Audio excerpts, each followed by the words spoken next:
Raden Kian Santang dan Sayyidina Ali Karamallahu Wajhah. Hikayat ini adalah contoh sastra lisan di Banten dan Jawa Barat yang lebih bersifat kiasan, yang memaksudkan dirinya untuk bercerita tentang bagaimana peralihan kultural dan politik di Banten dan Jawa Barat dari era Hindu ke era Islam.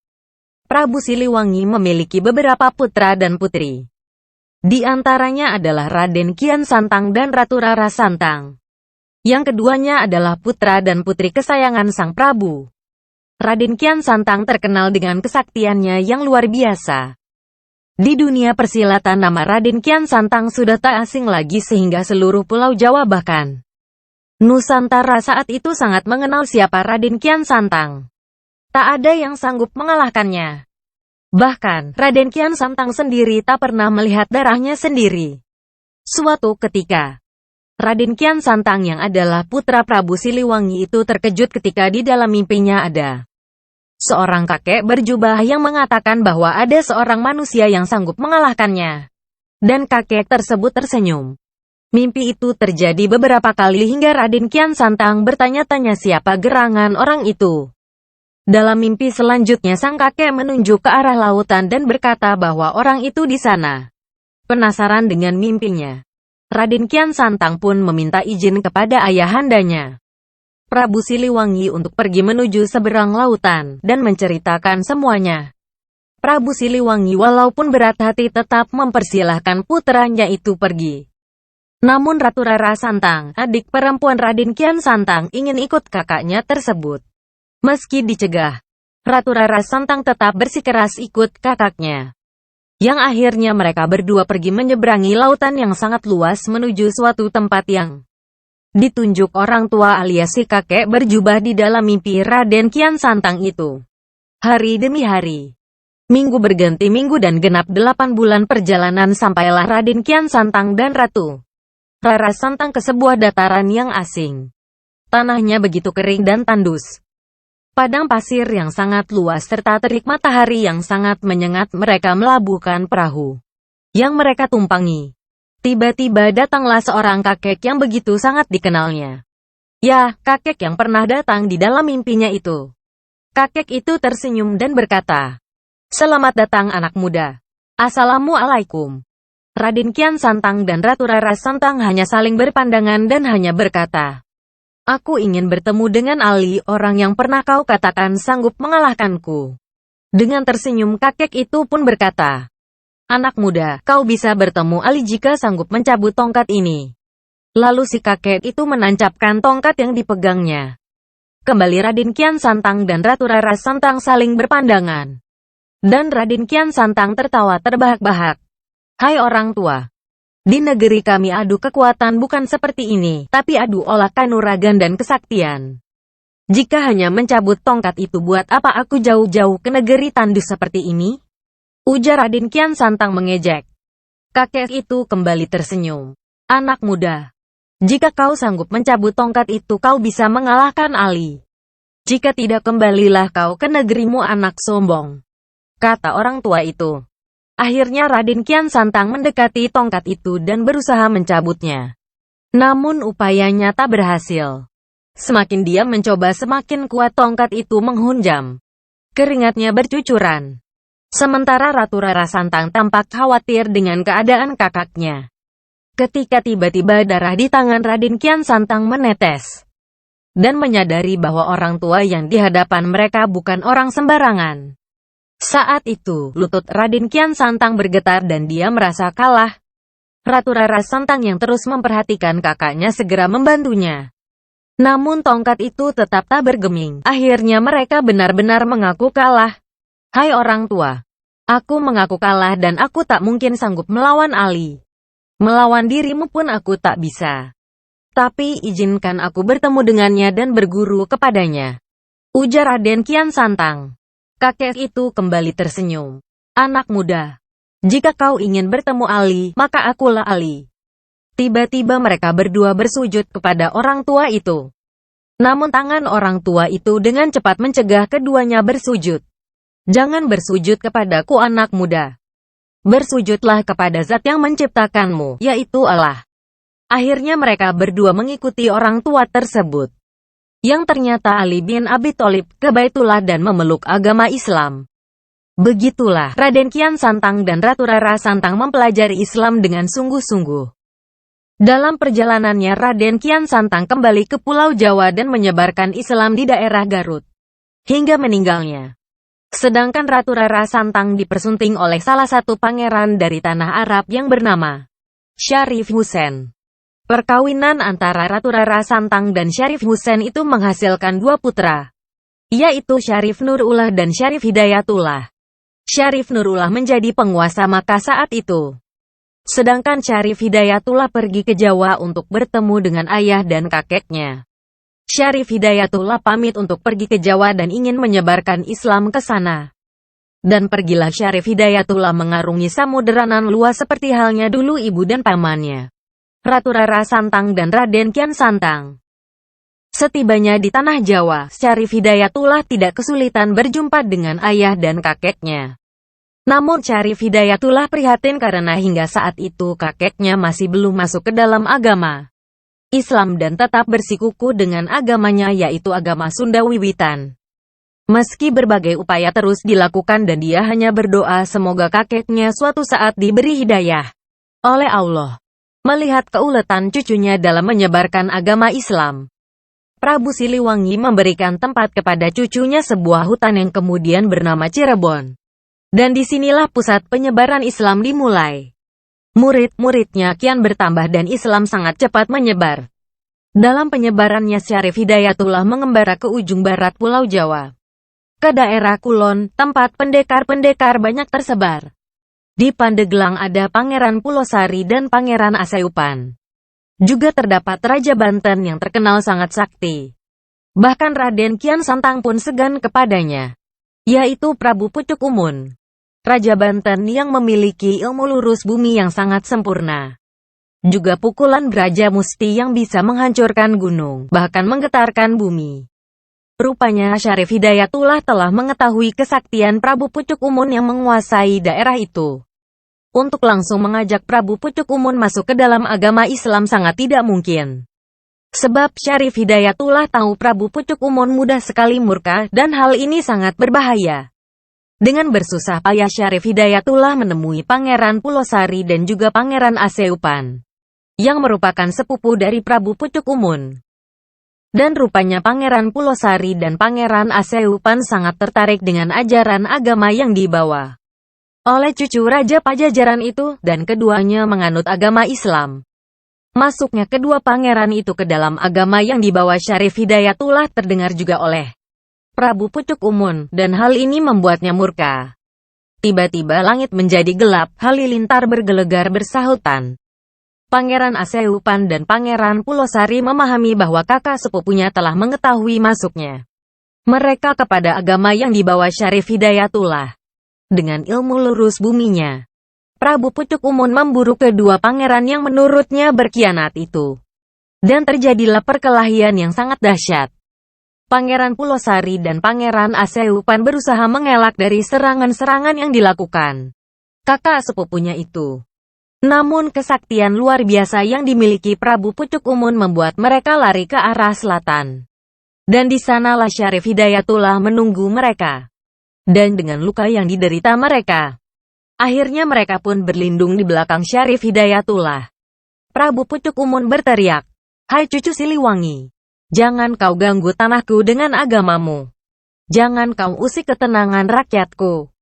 Lenyahlah kau dari sini sebelum kau menyesal dan berdosa kepada kakekmu." Dengan tersenyum Syarif Hidayatullah menjawab, "Aku diperintahkan oleh Allah untuk menyebarkan agama ini. Karena agama ini bukan hanya untuk satu orang tapi untuk semua orang di dunia ini. Agama yang akan menyelamatkanmu. Aku tidak menyukai basa-basimu anak lancang." Teriak Prabu Pucuk Umun dengan lantang dan menggelegar. Dan dari arah depan tiba-tiba angin berhembus sangat kencang. Tampak Syarif Hidayatullah mundur beberapa langkah. Sedangkan Pangeran Pulosari dan Pangeran Aseupan memasang kuda-kuda untuk menggempur serangan Prabu Pucuk Umun. Pertarungan itu gitu dahsyatnya hingga Prabu Siliwangi dan Raden Kian Santang pun bersemedi memberikan energi kepada Syarif Hidayatullah. Prabu Pucuk Umun merasakan panas yang teramat sangat. Dia mengetahui bahwa serangannya telah berbalik arah kepadanya. Dan dengan menggunakan ilmu lurus bumi, Prabu Pucuk Umun melarikan diri. Namun dengan sigap Pangeran Aseupan dan Pangeran Pulosari mengejarnya. Dengan menggunakan ilmu yang sama terjadilah kejar-kejaran antara ketiganya. Dan akhirnya, di puncak Gunung Karang, Prabu Pucuk Umun tertangkap. Atas restu Prabu Siliwangi, Prabu Pucuk Umun tidak dibunuh, tetapi dimasukkan ke kerangkeng di bawah kawah Gunung Krakatau. Prabu Pucuk Umun memiliki putri yang cantik dan juga memiliki kesaktian yang tidak kalah dengan ayahnya. Bahkan lebih dari 1000 jin di bawah pengaruhnya. Dan dia bernama Ratu Kawunganten, putri Prabu Pucuk Umun yang kemudian diperistri oleh Syarif Hidayatullah. Ratu Kawunganten pun masuk Islam dan berganti nama menjadi Siti Badariah. Tidak berapa lama, Siti Badariah atau Ratu Kawunganten pun hamil. Namun dia mengidam hal yang tidak wajar menurut pemikiran Syarif Hidayatullah. Dia menginginkan daging manusia. Sontak Syarif Hidayatullah pun kaget dan marah. "Istriku, kau telah menganut agama Islam, keinginanmu itu terlarang," tanda Syarif Hidayatullah. Namun istrinya tetap menginginkan daging manusia. Dan Syarif Hidayatullah tak bisa berbuat banyak. Beliau sangat marah dan meninggalkan istrinya dalam keadaan hamil dan kembali ke Cirebon. Sepeninggal Syarif Hidayatullah, Siti Badariah atau Ratu Kawunganten kembali ke agama leluhurnya yaitu agama Sunda Wiwitan. Agama yang sudah menjadi daerah dan dagingnya. Ratu Kawunganten atau Siti Badariah pun melahirkan seorang putra. Dan diberi nama Pangeran Sabakingking. Seorang pangeran yang suatu saat mendirikan Kesultanan Banten. Pangeran Sabakingking beranjak dewasa. Dan dia menjadi pemuda yang gagah. Pemuda yang keras, berani dan memiliki kesaktian yang luar biasa. Ilmu-ilmu kesaktian ibunya mengalir ke tubuhnya. Lebih dari 1000 jin takluk atas perintahnya. Pangeran Sabakingking tak pernah merasa takut kepada siapapun. Dan hampir semua pendekar di tanah Banten pernah berhadapan dengannya. Suatu hari, Pangeran Sabakingking dipanggil ibunya. Karena ia harus mengetahui siapa ayahnya, Sabakingking pun menghadap ibunya. "Anakku, kau sudah dewasa dan sudah saatnya kau mengetahui siapa ayahmu. Ia berada di Cirebon dan telah menjadi sultan di sana. Jika kau ke sana berikan tasbih ini kepadanya. Tasbih inilah yang dulu menjadi mahar perkawinan ibu dengan ayahmu." Pergilah Pangeran Sabakingking menuju utara melewati hutan dan sungai. Bukit bahkan gunung di tempat yang dituju Pangeran Sabakingking langsung menuju Kesultanan Cirebon. Di Kesultanan Cirebon itulah Pangeran Sabakingking melihat sebuah perbedaan yang mendasar. Terdengar suara azan, serta alunan Al-Quran yang asing baginya, namun gitu menyejukkan hatinya. Tak berapa lama bertemulah Pangeran Sabakingking dengan seorang tua berjanggut panjang dengan mengenakan sorban. Orang tua itu tampak berwibawa dan memiliki sorot mata yang tajam. "Anak muda, ada keperluan apa kau ke sini?" tanya orang tua yang tak lain adalah Syarif Hidayatullah itu. "Aku ingin bertemu dengan Syarif Hidayatullah dan menyerahkan tasbih ini dari ibuku." Tasbih itu pun diterima Syarif Hidayatullah sembari menerawangkan matanya. "Apakah kau anak Kawunganten?" "Benar. Aku Sabakingking putra Kawunganten. Akulah Syarif Hidayatullah yang kau cari anak muda. Namun aku tidak begitu saja mengakui kau sebagai anakku. Sebab ada syarat yang harus kau laksanakan." "Apa itu?" "Buatlah sebuah bangunan masjid lengkap dengan menaranya di Banten. Tapi ingat, hanya 1 malam saja. Jika sampai muncul matahari dan pekerjaanmu belum selesai, jangan harap aku akan mengakui kau sebagai anakku," ujar Syarif Hidayatullah. "Baiklah, aku akan melaksanakan perintahmu. Jika sudah selesai, kumandangkan azan yang dapat kau dengar dari menaranya. Ingat, hanya dalam waktu 1 malam saja." Setelah mendengar perintah ayahnya, Pangeran Sabakingking bergegas meninggalkan Cirebon untuk kembali ke Banten. Setelah sampai di Banten diceritakanlah semua yang dialami selama di Cirebon kepada ibunya. Ibunya mapum dan bersedia membantu anaknya. Dipanggillah lebih dari 1000 jin sakti untuk membantu Pangeran Sabakingking. Dan tepat saat matahari terbenam mereka mulai membangun fondasi masjid di pesisir Banten. Semua bekerja dengan berbagai ilmu. Lebih dari 1000 jin dikerahkan, dan mendekati matahari terbit menara pun baru selesai. Saat itulah Pangeran Sabakingking menaiki menara dan mengumandangkan azan seperti apa yang ia dengar di Kesultanan Cirebon. Dan dengan tenaga dalam yang nyaris sempurna, terdengarlah alunan azan yang menggema hingga ke seluruh alam. Mendengar suara azan yang memiliki kekuatan yang luar biasa itu, Syarif Hidayatullah pun keluar dari keraton Kesultanan Cirebon dan segera memperhatikan arah suara. Itu, yang tak salah lagi itu adalah suara anaknya. Dan dengan ilmu sancang, ilmu berlari cepat yang sulit diterima akal manusia, yang dimilikinya. Hanya dalam waktu beberapa menit saja tibalah Syarif Hidayatullah ke masjid yang dibangun anaknya tersebut dan melakukan sholat subuh di sana. Pangeran Sabakingking mengetahui datangnya seseorang yang masuk ke masjidnya, dan dia bergegas menuju ke dalam. Alangkah kagetnya Pangeran Sabakingking saat ternyata di hadapannya adalah Syarif Hidayatullah. Ayahnya, "Anakku, kau telah membangun masjid ini dengan baik. Masjid ini akan menjadi pusat penyebaran agama yang kubawa dan kau adalah pemimpinnya.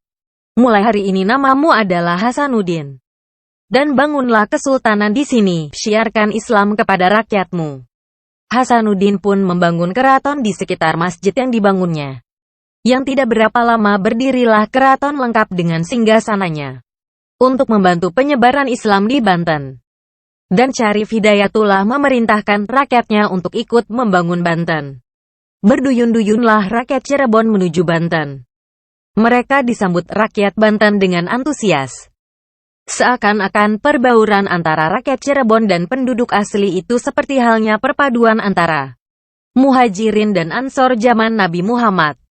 Budaya dan bahasa yang hampir sama dengan Cirebon merupakan bukti otentik yang terwariskan hingga saat ini. Sementara itu, Pajajaran setelah mangkatnya Prabu Siliwangi pecah menjadi dua kerajaan, yaitu Kerajaan Pakuan dan Kerajaan Galuh. Kerajaan Pakuan diberikan kepada cucunya Ratu Dewata yang merupakan putri Raden Surawisesa yang dikenal dengan Pangeran Walangsungsang, salah seorang putra Prabu Siliwangi. Keinginan Kesultanan Cirebon untuk mengislamkan seluruh kerajaan Pajajaran didukung penuh oleh Maulana Hasanuddin, yang juga dibantu oleh putra mahkota yaitu Sultan Maulana Yusuf, yang merupakan hasil pernikahan Maulana Hasanuddin dengan Ratu Ayu Kirana, putri Sultan Trenggono dari Kesultanan Demak. Selain Maulana Yusuf, Maulana Hasanuddin memiliki putri bernama Ratu Pembayun yang menikah dengan Tubagus Angke putra Ki Mas Wisesa Adimarta, di mana Tubagus Angke merupakan panglima perang Banten yang nantinya memiliki putra bernama Pangeran Jayakarta, yang kelak menjadi pajabat Kesultanan Banten di Jakarta, di mana nama Jakarta diambil dari namanya. Terima kasih subscribe. Rahayu Malik.